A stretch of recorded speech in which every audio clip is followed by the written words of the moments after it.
servicio con la iglesia o conmigo, eso me permite que de acuerdo a mis experiencias, mis preferencias personales, mi contexto, mi educación, quién fue mi papá, de qué iglesia vengo, determine para qué existo. Entonces en la iglesia, en la vida voy a hacer las cosas que me convienen, las cosas que me gustan, las que me atraen. No me pidan que haga cosas fuera de mi zona de comodidad, porque si es ahí donde simplemente lo que necesito es un Cristo que esté de acuerdo conmigo.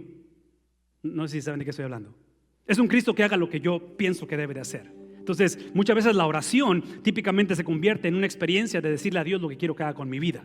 No necesariamente empezar con Cristo, de tal manera que su vida determine quién soy. Por lo tanto, lo que quiero que esta mañana nos llevemos, pensemos, analicemos y realmente abracemos en este concepto es simplemente entender que en medio de esta experiencia, especialmente con lo que es el definir quién somos y para qué existimos, es simplemente que existimos en el Antiguo Testamento para una vida de servicio, en el Nuevo ¿para qué?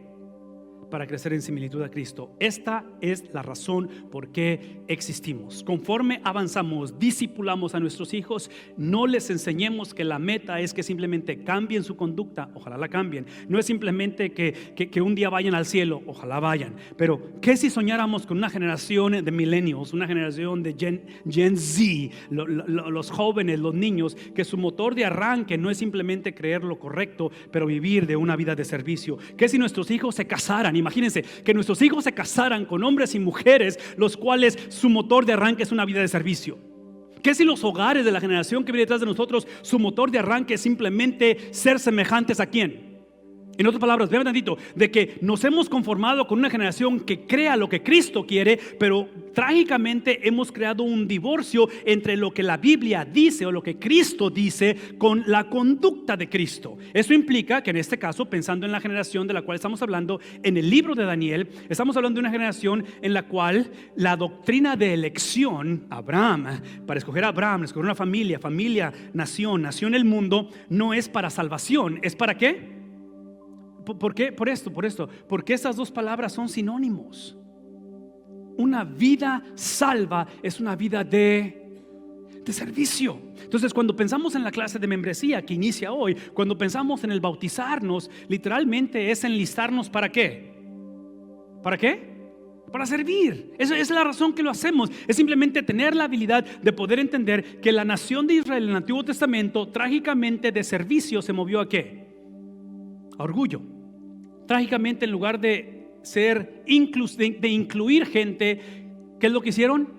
Empezaron a excluir gente. Se creyeron superiores, de tal manera que las naciones no fueron bendecidas por Israel. Israel cometió el error de que si Dios va a ser mi sirviente cósmico, porque no inicio con Cristo, ni su misión, ni la eclesiología, inicio conmigo, de tal manera que yo determino para qué estoy aquí en la tierra, y eventualmente Dios me tiene que servir a mí. Es obvio que entonces el resto de la humanidad va a tener que servirme a mí. En la palabra de Dios, Mateo capítulo 3 versículo 9, es donde Cristo hablando no con los griegos, Cristo hablando no con los romanos, Cristo hablando no con los bárbaros, no con los gentiles, Cristo hablando con su mismo pueblo, con aquellos que eventualmente, dice la palabra de Dios, a lo suyo vino y a los suyos, ¿qué dice?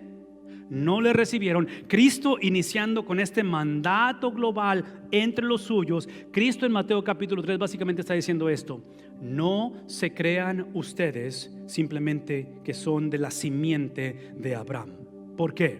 Porque dice Cristo en Mateo 3, donde dice él: Dios tiene la habilidad de levantar de estas piedras hijos de Abraham. ¿Qué es el punto? De que ellos trágicamente habían conectado su